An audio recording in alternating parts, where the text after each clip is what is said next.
అప్పుల బాధలు వెంటాడుతున్నాయా? అయితే 6 జేవిఆర్ వారి జాతిరత్నాలు ధరించండి. హాయ్, వెల్కమ్ టు మనం టీవీ. నేను మీ మనోజ్. పర్టికులర్గా ఏపీకి ప్రధాని మోదీ గారు చాలా ఇంపార్టెన్స్ ఇస్తున్న పరిస్థితి. మరి దగ్గర ఎలక్షన్స్ కూడా ఏం లేవు, అయినా సరే ఆయన ఎందుకు ఇంపార్టెన్స్ ఇస్తున్నారు ఏంటి మాట్లాడదాం. మనతో పాటు ప్రముఖ పొలిటికల్ అనలిస్ట్ అప్పసన్ రాజేష్ గారు ఉన్నారు. నమస్కారం సార్. నమస్కారం. దగ్గరలో ఎలక్షన్స్ లేకపోయినా సరే ఆయన ఇచ్చే ఇంపార్టెన్స్ని ఏ విధంగా చూడొచ్చు అంటారు? ఇప్పుడు వాస్తవంగా భారతదేశపు పార్లమెంటు తీసుకున్న నిర్ణయం ప్రాతిపదికగా ఆంధ్రప్రదేశ్ రాష్ట్ర విభజన జరిగింది. 5 కోట్ల మంది ఆంధ్రప్రదేశ్ ప్రజల అభీష్టానికి వ్యతిరేకంగా రాష్ట్ర విభజన జరిగింది. ఆ రోజున తెలంగాణ ప్రజల ఆకాంక్షల మేరకు తెలంగాణ ఉద్యమ నేపథ్యంలో తెలంగాణని ఏర్పాటు చేస్తూ కేంద్ర ప్రభుత్వం తీసుకుంటున్న ఒక నిర్ణయంతో ఆ రోజు ఆంధ్రప్రదేశ్ రాష్ట్ర పౌర సమాజం విభేదించింది. అయినా సరే తెలంగాణ ఉద్యమాన్ని గౌరవిస్తూ పార్లమెంటు తీసుకున్న నిర్ణయాన్ని ప్రకారం రాష్ట్ర విభజన జరిగింది. ఆ విభజన జరిగిన రోజున ప్రత్యేక రాష్ట్ర ఆకాంక్షను వ్యక్తం చేసింది తెలంగాణ ప్రజలు. కానీ రాష్ట్ర విభజనకు గురైంది ఆంధ్రప్రదేశ్.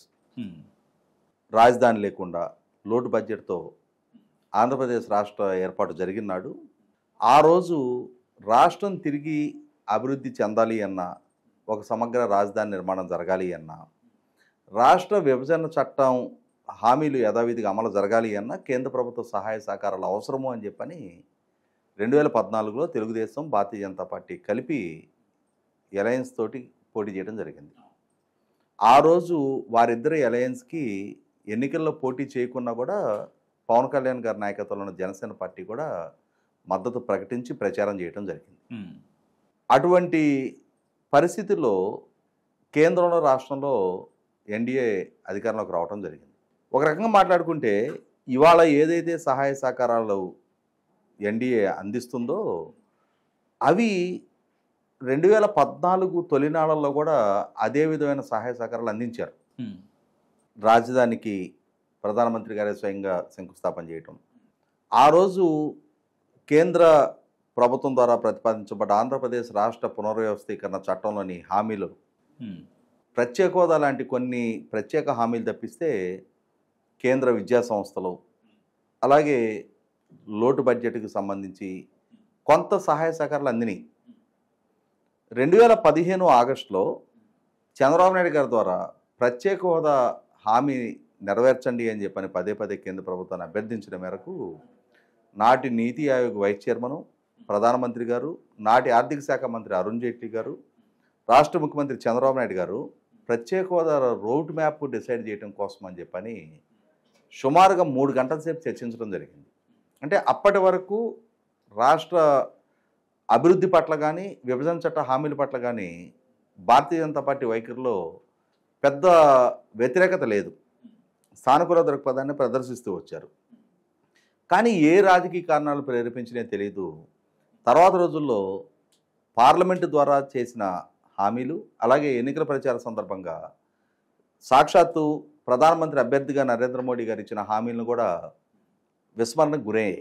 దాని పర్యవసానం 2018 నాటికి తెలుగుదేశం భారతీయ జనతా పార్టీ మధ్య ఇక తిరిగి పోడ్చలేరేమో అనే స్థాయి అగాధం పెరిగిపోయింది, విభేదాలు పెరిగినాయి. ఒకరికొకరు రాజకీయంగా విమర్శలు, ప్రతి విమర్శలు, కేంద్ర ప్రభుత్వం నుంచి తెలుగుదేశం పార్టీ అధికార భాగస్వామిగా తెగదెంపులు చేసుకొని బయటకు వచ్చింది, రాష్ట్ర ప్రభుత్వం నుంచి భారతీయ జనతా పార్టీ బయటకు వచ్చింది. ఇటువంటి పరిస్థితుల్లో 2024 నాటికి మళ్ళీ తిరిగి ఈ 2 పార్టీలు పోటీ చేస్తాయని చెప్పని కూడా ఎవరు అనుకోలే. ఒకరికొకరు ప్రచ్ఛన్న శత్రువులుగానే విమర్శలు, ప్రతి విమర్శలు కొనసాగినాయి. అటువంటి స్థితి నుంచి మళ్ళీ 2024 ఎన్నికల్లో తెలుగుదేశం, భారతీయ జనతా పార్టీ, జనసేన కలిపి ఎన్డీఏ కూటమిగా పోటీ చేయటం, మళ్ళీ తిరిగి రాష్ట్రంలో కేంద్రంలో అధికారంలోకి వచ్చే నేపథ్యంలో గతానికి భిన్నమైన వైఖరి కేంద్ర ప్రభుత్వం వైపు నుంచి ఈసారి వ్యక్తం అవుతా ఉంది. అంటే ఇవాళ ఎన్డీఏలో కీలక భాగస్వామిగా తెలుగుదేశం, జనసేన కొనసాగుతూ ఉన్నాయి. ఇవాళ రాష్ట్రంలో తెలుగుదేశం, జనసేన, భారతీయ జనతా పార్టీ కలిపి కేంద్రంలో రాష్ట్రంలో అధికార భాగస్వాములుగా కొనసాగుతూ ఉన్నారు. ఇలా కొనసాగుతున్న నేపథ్యంలో 2014-19 నాటి అంటే పూర్తి భిన్నమైన వ్యవహార శైలి ప్రధానమంత్రి నరేంద్ర మోడీ గారి నుంచి వ్యక్తం అవుతూ ఉంది, కేంద్ర ప్రభుత్వం నుంచి కూడా వ్యక్తం అవుతూ ఉంది. రాష్ట్రానికి కేంద్ర ప్రభుత్వం నుంచి చేస్తున్న ఆర్థికపరమైన కేటాయింపులు, అలాగే రాష్ట్ర అభివృద్ధి పట్ల వివిధ ప్రాజెక్టుల పట్ల వ్యక్తమవుతున్న సానుకూల దృక్పథం, వీటన్నిటి దృష్ట్యా చూసినప్పుడు 5 సంవత్సరాల జగన్మోహన్ రెడ్డి గారి పరిపాలనా హయాంలో ఎదురైన ఆర్థిక విధ్వంసం నుంచి మళ్ళీ తిరిగి రాష్ట్రం గాడిన పడగలుగుతుందా, ప్రజలు ఇంతటి నమ్మకంతో ఎన్డీఏ కూటమికి అధికారం కట్టబెట్టిన నేపథ్యంలో ఆ నమ్మకాన్ని నిలుపుకునే దశగా తాము ఎన్నికలకు ముందు చేసిన వాగ్దానాలను నెరవేర్చుకోవాలి, అలాగే రాష్ట్రాన్ని అభివృద్ధి పరంగా మళ్ళీ తిరిగి గాడిన పెట్టగలగాలి.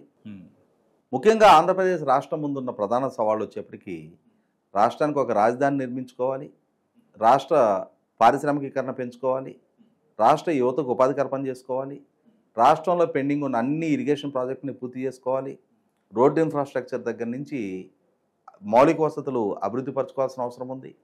వీటన్నిటినీ సక్రమంగా సకాలంలో నెరవేర్చుకోవాలి అని అంటే ఆర్థికపరమైన వెన్నుదన్ను కావాలి. అన్నిటికన్నా ముఖ్యంగా కేంద్ర ప్రభుత్వ సహాయ సహకారాలు చాలా ముఖ్యంగా కావాల్సిన అవసరం ఉంటుంది.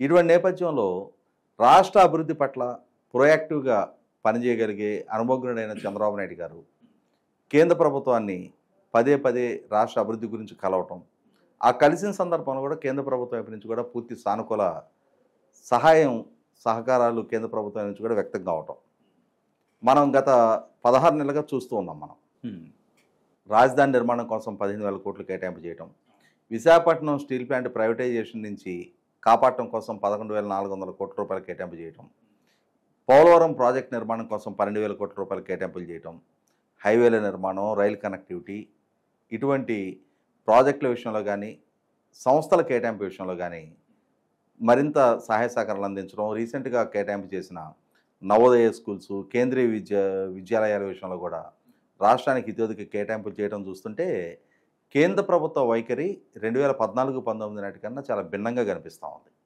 ఎప్పుడైతే సానుకూల దృక్పథం కేంద్ర ప్రభుత్వం వైపు నుంచి వ్యక్తమవుతూ ఉందో వాళ్ళ వైఖరి గతానికి భిన్నంగా రాష్ట్ర అభివృద్ధికి తోడ్పాటును అందించే దిశగా ఉందో చంద్రబాబు నాయుడు గారి వైపు నుంచి కూడా అదే సానుకూలత వ్యక్తమవుతూ ఉంది. కారణం ఏంటి అంటే ఆయన ఎప్పుడు ఢిల్లీ పర్యటన చేసినా రాష్ట్ర కోణంలోనే పర్యటన చేస్తారు. కేంద్ర ప్రభుత్వంలో ఉన్న అపరిష్కృత అంశాలను పరిష్కరించమని చెప్పాను, కేంద్ర ప్రభుత్వం నుంచి అదనపు సహాయ సహకారాలు అందించడానికో లేదు తాము సంకల్పించుకున్న అభివృద్ధి ప్రణాళికకి కేంద్ర ప్రభుత్వం వైపు నుంచి దక్కాల్సిన మద్దతు గురించో ఆయన ఢిల్లీ పర్యటన చేస్తారు. అంటే రాజకీయపరమైన కార్యకలాపాల గురించో లేదు తన మీద నమోదైన కేసుల గురించో విచారణల గురించో కాకుండా రాష్ట్ర హితం కోరి ఒక పాలకుడు చిత్తశుద్ధితోటి పనిచేస్తూ ఉన్నప్పుడు కేంద్ర ప్రభుత్వానికైనా కూడా ఇవాళ రాష్ట్రం దేశంలో అంతర్భాగం. ఇవాళ రాష్ట్ర అభివృద్ధి చెందితే దేశంలో ఒక పార్ట్ అభివృద్ధి చెందితే అది దేశానికి తలమానికంగా మారడానికి ఆస్కారం ఉంటుంది. దేశం అభివృద్ధి చెందినట్టుగానే పరిగణిస్తారు.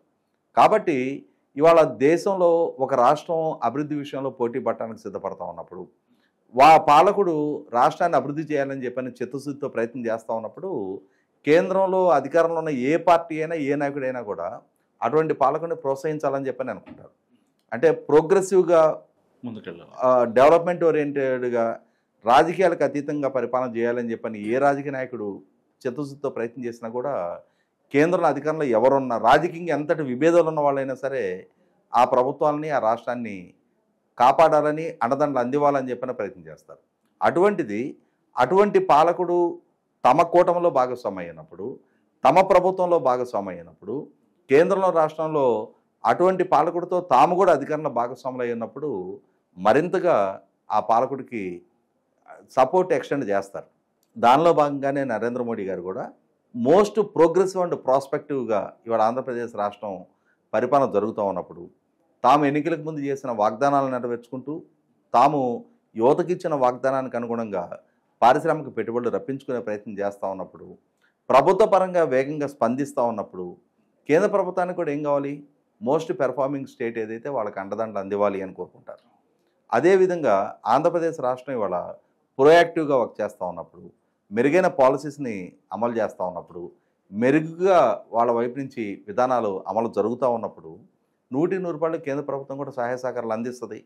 దానిలో భాగంగానే నరేంద్ర మోడీ గారు కూడా తనలాంటి అనుభవజ్ఞుడైన చంద్రబాబు నాయుడు గారు ఇంకా మాట్లాడుకుంటే రాజకీయాల్లో ప్రధానమంత్రి నరేంద్ర మోడీ గారి కన్నా కూడా సీనియర్ చంద్రబాబు నాయుడు గారు.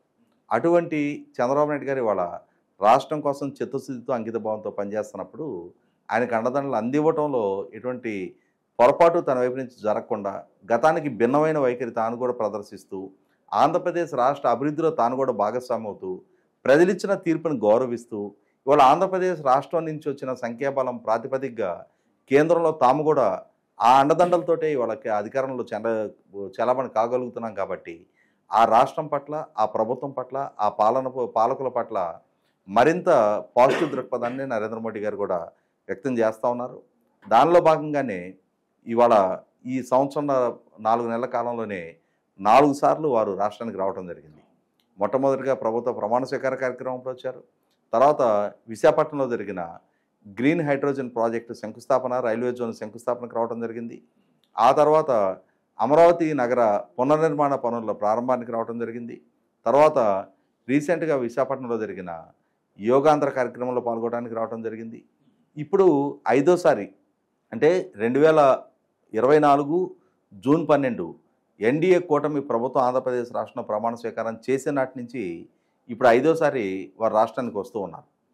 సహజంగా బీహార్ లాంటి రాష్ట్రాల్లో ఎన్నికలు జరుగుతూ ఉన్నప్పుడు ఆ ఎన్నికల ప్రచారం కోసం ఆ రాష్ట్రానికి ఎక్కువగా పర్యటించడం వేరు.